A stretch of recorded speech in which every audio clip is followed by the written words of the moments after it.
G'day and welcome back to my channel. Look what just arrived in the mail. Look, it looks like it's something from Amazon. I don't remember ordering anything. Wonder if Basta Cat's been ordering some fish. Bask, have you got a line again?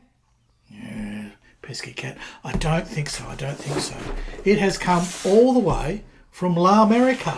Yeah, it cost the guy 8 shekels to send it to me. Yeah, somebody anonymous. We'll call him John. And he sent me, well, it's going to be a ship. And it's probably going to be Airfix. And is it going to be great? That's the question.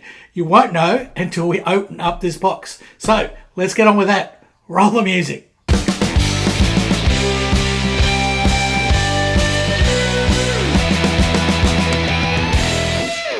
Have knife, can open. Let's see what John sent me.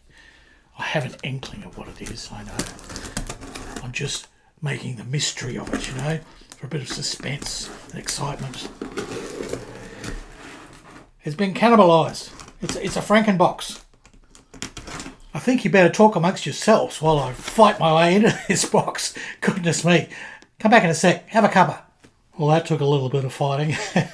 Should have my Wheaties for breakfast. Now, oh, it's Airfix. It's Airfix. And yes, it is great. It is great. It's a Great Western. Oh, wow. Thank you, John. It's a bit more bubbly than I remember that they used to be, but, you know, that'll be okay. Oh, look, we're giving birth to a kit.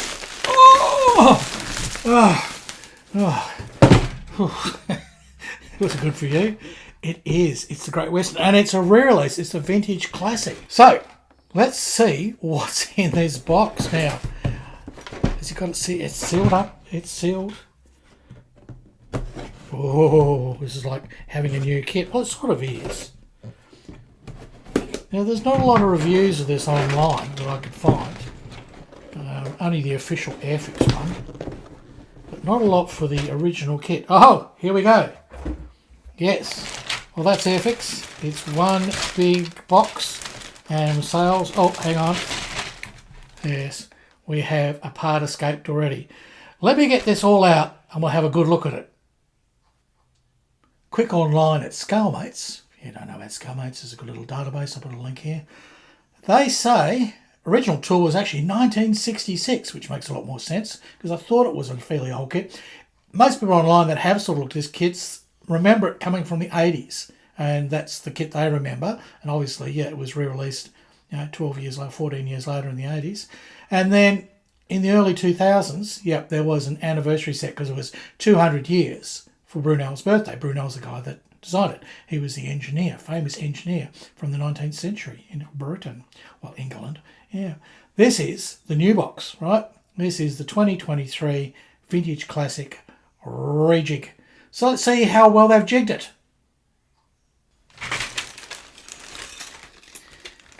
And Airfix, of course, in their wisdom of putting everything in one bag. I mean, I have seen it where they put all the parts, the sprues in one bag, but they leave the pointy holes out because pointy holes are going to stab holes in your bag, guys. That's what they do. They're pointy. And that's exactly what's happened here.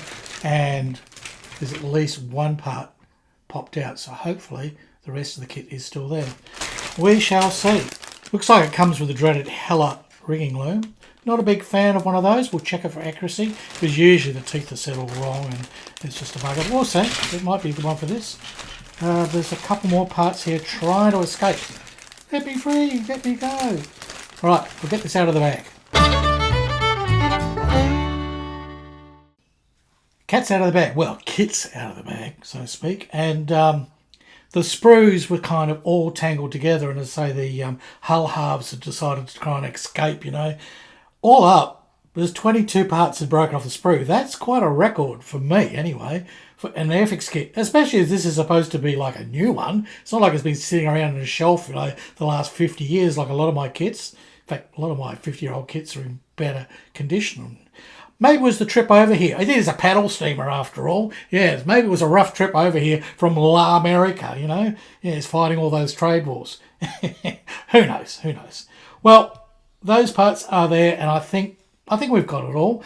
The box itself was kind of sticky taped up, so hopefully it was in good nick when it left. But look, it's a free kit. You certainly don't want to look a free kit in the mouth. gift wombat in the mouth. You don't want to kick a cat in the mouth. Something like that. It's a free kit. So thanks, John. Let's sort this all out, and then I think I'll go through each part and have a look at the instructions, see how we go. What I do want to do is check that loom and see if it actually is correct to scale, because those Hello looms are usually quite horrible. Now, if you've watched my channel at all, you would know that I make rigging tools. This is a rat hut. This is for actually doing rat lines. It's designed to fit up against the mast and down there straddle either side of where the dead eyes are, and you simply run your shrouds up with your dead eyes on, attach the model, this clicks in, and then you've already pre-loaded this thing with your horizontal rat lines and they glue in place. It's really easy and it can be done accurately, and I do these slots exactly to scale.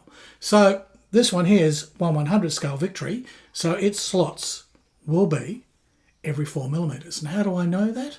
Well, the thing is, I work it on an average of 400. 400 is about a step on a rat line. And it's a scale thing. Like, it doesn't matter if the ship's bigger or smaller, it's the scale, right? So all ships at 1/100 scale will have 4mm spacing rat line. So even a small Bounty or a big Victory, it's all the same. So that's the thing, that's where you get accurate. People think that, it's a bigger ship, it'll be bigger spaces. Well, no, people's legs don't get longer. It's the step. And a step, ideally it should be 350mm, but 400 is a nice number. So for a 1/100 ship, 4mm. For a 1/44 skip, 3mm. Now, if you go down to 1/200, that will be 2mm. So this kit is 1/180. So what does that end up being? Well, if I do my little calculations, right? So again, it's 400mm step divided by a 180, and we get 2.22222. So 2 and a bit, 2.25, okay?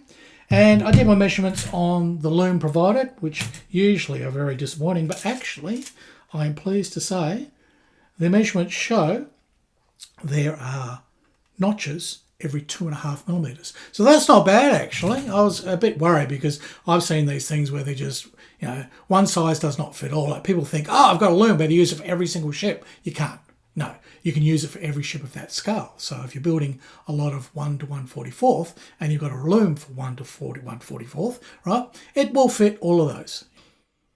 Now the instructions, well, they're in colour, which is a bit different to the original ones that would have been black and white. I haven't found the old 1960s exploded drawing one. If anybody's got that and knows about it, can they scan it and email me one? It'd be interesting to see.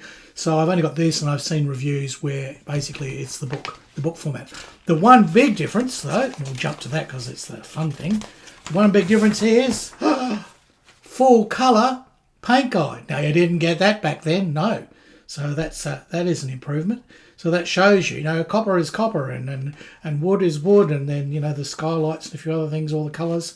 So, yeah, that is a big improvement. So even can see the flag isn't the correct colour. So that is nice. It's nice to have a colour.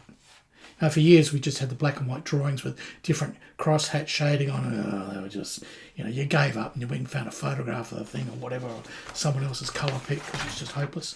And there's all your instructions for the loom. But I have jumped ahead of myself. You get a bit of a blurb here. This talks about Brunel, and he was, the engineer, the British engineer, who designed many, many things. You can look him up. He's quite a famous sort of person. This particular ship, the paddle steamer, so the PS Great Western, a lot of people call it the SS. Don't call it an HMS, no, you'll be strung up. It is not a warship, no. It can be an SS steamship or a PS paddle steamer Great Western. And it was the first big ship design. In fact, a lot of people thought it was going to be too big and it would sink. They said it was ridiculous. But no, Brunel did the math and he said, look, you can be more efficient if you're running the paddles and you're using fuel if you actually have a larger vessel. Because, okay, yes, the weight, the tonnage does cube, okay, but the resistance in the water only squares. This is mathematics. So therefore, as you go bigger, you can get more fuel into it, but you can go faster. So this thing did a magnificent 8 knots. But it went regularly from the British Isles across there to La America. So, wow, I think it went to, would have gone to New York usually in those days, I think. Yeah, correct me if I'm wrong. So, yeah, and it started out, well, the keel was laid down nearly 200 years ago. Well, take away a decade and a year. Yeah, but it is quite an old design. But it was brilliant, and it didn't get hit by an iceberg. In fact, the whole thing survived. It eventually got used by the British Navy, I think, in the Crimean War. They used it as a troop ship, and then about 20, 30 years later, it was scrapped. So, usual sort of Airfix instructions, okay, just sort of glossing over it a bit. Nice big diagrams. Now the hull, a lot of people complain about this that I've seen online. There's nothing. It is smooth as a baby's bum. Although if you've ever seen a baby's bum, it's devoid of all detail. Now, this part is iron-strapped wood, okay? And this part here is copper-plated. So it is devoid of all those details whatsoever. So they're just assuming that, you know, you whack a bit of sticky tape on and you paint that copper and, you know, you'll paint that up. Well, I think when I get around to building this, not tomorrow. No, John asked me if I would build it, and I said yes, but it won't be tomorrow. We might look at it later this year. We'll see how we go. I've got a few other things to get out of the way. As you know, my workbench is full, and I really want to get junks and St. Louis and a few other little things, that Warspite. We'll do a few other things, then we'll get on to this. But look, I think this could be a lot of fun for nail tape. Nail tape, which I've used, if you go back and watch my Varrock videos, I use nail tape on a hull to make it look like there was actual panels and detail, and that could fake sort of copper plates and then paint it copper and it'll look great. As far as up here goes with the wood, well, at this scale you wouldn't see a lot anyway, but I might do a little bit of light scrubbing. We'll see. So we'll do a fit later on. We'll do a bit of a dry fit, but the hull is basic, but it's a good size. I mean, that's a good size. Yeah. The deck, we've got usual raised panel lines for the planking, and there are no panel plank joints. It's just one continuous plank from here all the way down to there. They had really big trees back then, really big trees, yeah. No, I would do my usual trick and strip that all off, and I would put the wood veneer planking on and make it look really pretty.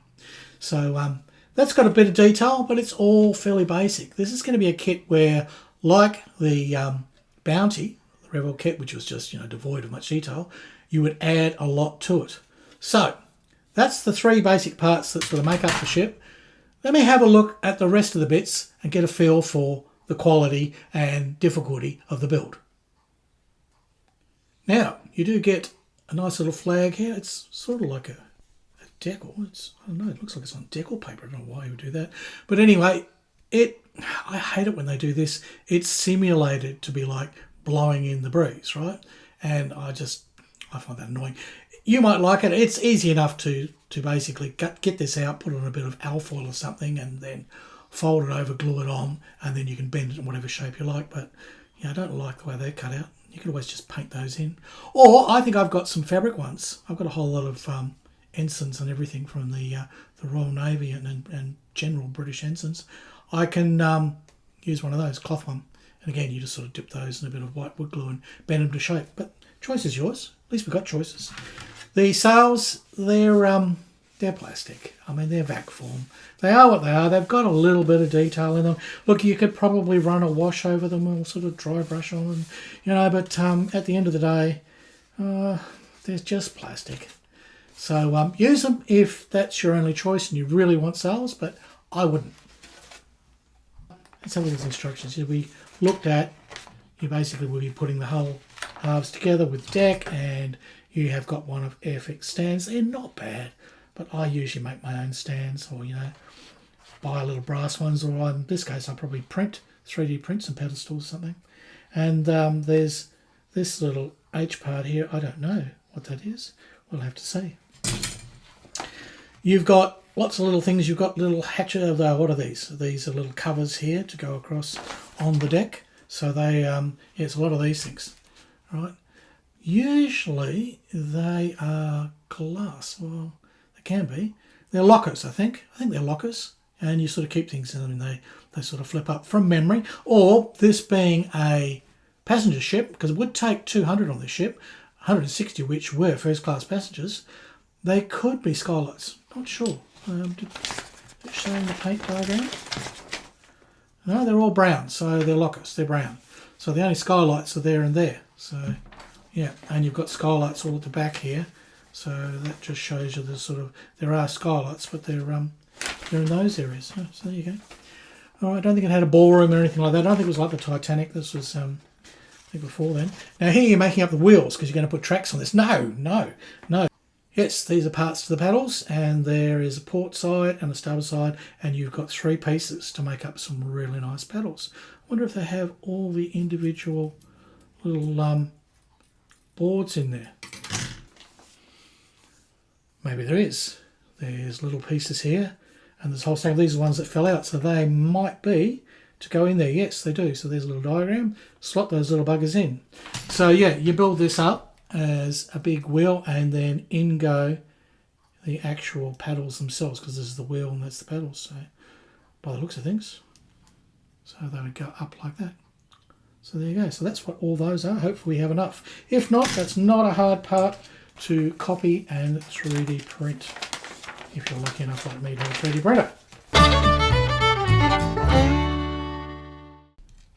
Alright, so then you've got the encasements here for the paddles, and a lot of these parts are the ones that have escaped the sprues. So you've got one there, and there's another one over here on this sprue with all the masts and some yards. So not a lot. There's not a lot of rigging in this. It's pretty simple. Well, simple from my standard. You know, a lot of people might be a bit frightened by it, but we'll get to that. So yeah, so you build those up, pop those on, some greebles, so they're actually what they davits for the deck. And then you'd take your paddle assemblies that you've made up, right, with the wheels and the little boards in them, and they would go into these housings. Oh, you've got some really big housings here. So you've got housings that are inboard housings there. These will be the outboard housings here, which are these ones. And again, everything is very smooth, but it relies on you to either do a really nice snappy paint job, or we can add some scribing and some detail to improve this. We'll just have to see what we can do. And funnel, yeah, the funnel had completely escaped. It had funneled off. So, or some people call it the stack. So yeah, there's there it is, and that's quite nice. Fairly basic, but it'll paint up look all right. And then you have got lots of little porthole covers. So they would be here somewhere. They're 83 to 86. Yeah, I think that's it. So I thought they would be clear, but they're your porthole covers. So do they get painted a different colour?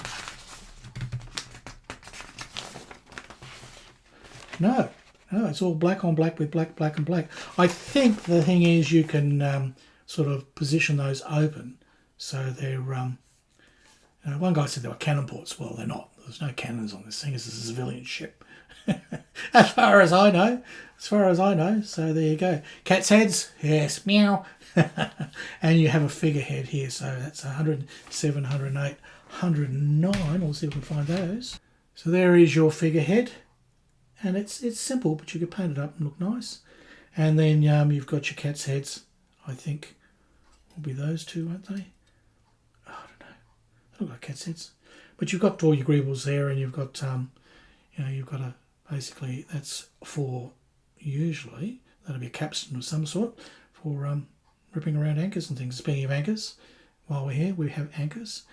The moulding is quite clean. The plastic, now I get a lot of flack when I talk about the Indian plastic because I mention the word curry. Only because I love curries. It's not defamatory, I love curries. But no, people say, you're a racist. Well, how can I be a racist? I love curries. I really do. I like Indian people. I like Indian culture. I don't have a problem at all with them. It's just sort of a little joke, that the Indian plastic sort of has a curry smell when you open up the box. It's a little joke. We've got to have a sense of humour. We can't all be serious and be offended by everything, really. So, yeah. So there you go. And these look like the Deadeyes and channels, and they're a bit bloody basic and horrible. So, they could easily be reprinted, which is what I would do. I would basically, we'll see how big they are. So I got out my verniers and we had a bit of a look, and they're measuring about 2.1, 2.2. So you could probably buy 2.5mm wood Deadeyes. It's about as small as you want to go, that's tiny. And then you could sort of replace these. You never know. I could make a little jig up for it. That's a good idea. Yeah, I've done it before, dead run. So I could make a dead run for this at 2.5. It would be tiny, but it's doable. Otherwise, you could just do the trick, which is you basically use a little hole, although some of those holes are full, so I don't know what's going on there. Some of those don't have holes, so who knows? Who knows what's going on there? But, oh, those are little ones. We've got fatter ones over here. Oh, look at that. Yeah, they're 2.4s.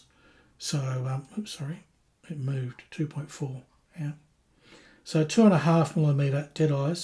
With dead eyes, you could replace all the channels and put your own wood dead eyes in and rig them up. And I have tools for doing this sort of thing. There we go, we just lost a part overboard. Another one.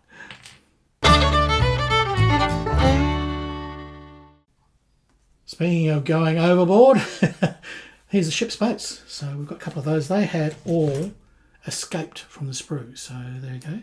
And a few people complain there's part numbers inside there. But the thing is, you do kind of cover them up with little boards there, okay, which you sit on. So it wouldn't take much to scratch that off anyway, so that's not really a big deal. But they are nicely moulded and they have all the grooves in there for basically putting the oars in. So they're quite nicely done. There's nothing wrong with those at all. And then you have a whole lot of davits, which we saw, if you were paying attention, there were davits back here on that sprue. Yeah.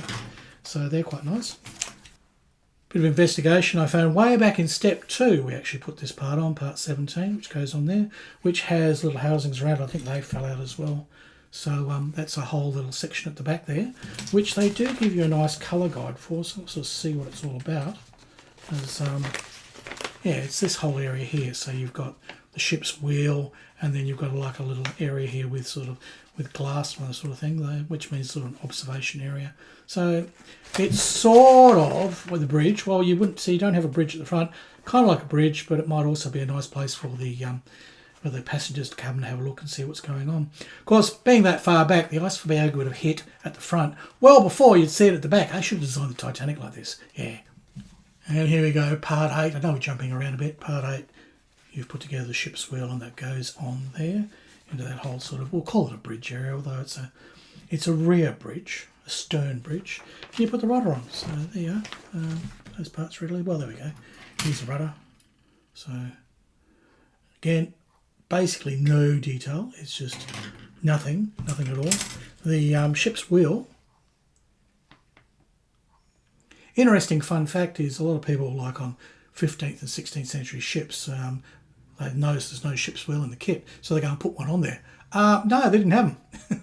Often the whole thing was just steered by crew below decks, pulling on pulleys and rapping on capstans to basically steer the ship. And sometimes even they had a wheel, it was below deck, you never saw it. It was a later thing that the ship's wheel was actually above deck where everyone could admire it. Then in step 9, we're putting in all the channels. Interestingly, there's no external channel boards like you see on the sailing ships that I build. None of that. This is a more modern ship where the dead eyes and the channels, which is just the cordage between the two dies, right, for tensioning, that's all inboard, right? Had that on the Nippon Maru that I built. Everything's inboard, so all your rigging comes inside the gunnel, right, not outside on a channel board. So just an interesting factor.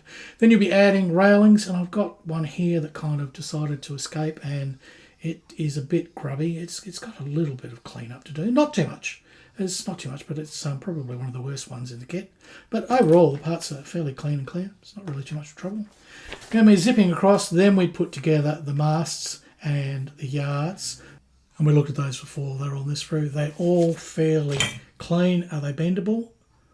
Actually, again, this plastic, as I was saying, it's not the Indian plastic. And that one is. Yeah, sitar music. Maybe. If they're a bit thicker, they're not too bad, but these ones, yeah, those ones are going to be a little bit wobbly. We would probably need to either replace them or just be very careful. So, who knows? We'll see. Right, so you get that all done and you put your fun in. Here's that piece here, that bracket. So that bracket goes across. It's a walkway between the paddles. So there you go, a little walkway between the paddles. So basically that's it. Can't see any railing on it though, it's a bit dangerous.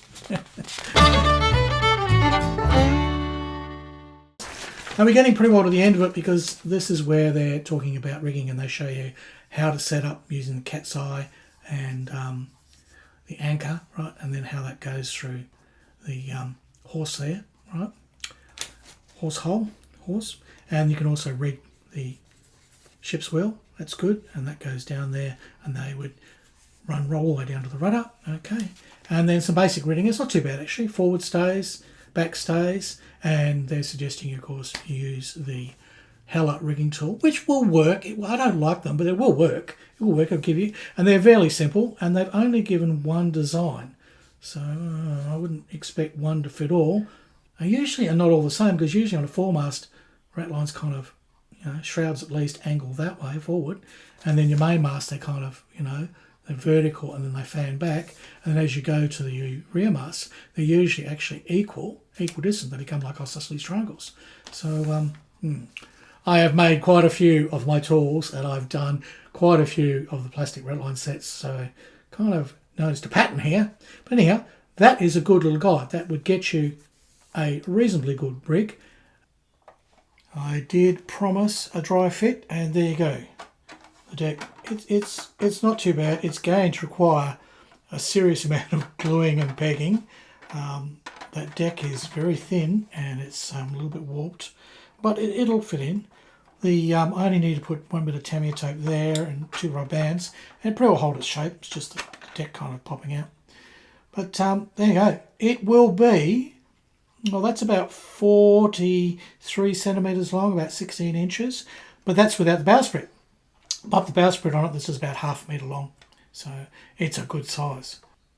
And a big thank you again to the anonymous John. It's from America. Thank you so much for sending me this kit. It's a product of its time. It's a 1960s kit. There's not a lot of details. One of the early Airfix ships, so it's similar to like the Royal Sovereign. It didn't have a lot of detail on the hull, but you could do things to it. You could add to it. You could improve on it. If you got this far in the video, then I thank you, and look, you have a job. There are buttons here, and those buttons are steam, paddle, and drown. Yes, careful which one you push. You don't want to end up the wrong thing. And look, if you want to help me out on this channel, you can always buy me a curry. Yep. That's a buy me a coffee website, and you just donate money. You can always, super thanks, that's quite good here, although YouTube takes 55% of that, but never mind. It's a thought that counts, and you can join Patreons, and you can join YouTube members if you want to support my channel and see how this Great Western comes together. So it's an Airfix kit. Was it great? I think it is. I think it's a great kit of a great subject, and I'm really pleased that John sent it to me, the anonymous John. Yeah. All right, Baska's fast asleep. She wasn't interested. She's decided it's too cold, it's too wet, it's too runny. She's gone to sleep. So with that said and that done, there'll be junking next time. But for now, we'll leave the Great Western as it is, and I hope you enjoyed my box open review. All right, it's goodbye from Australia, and it's hooroo from Harry Denny.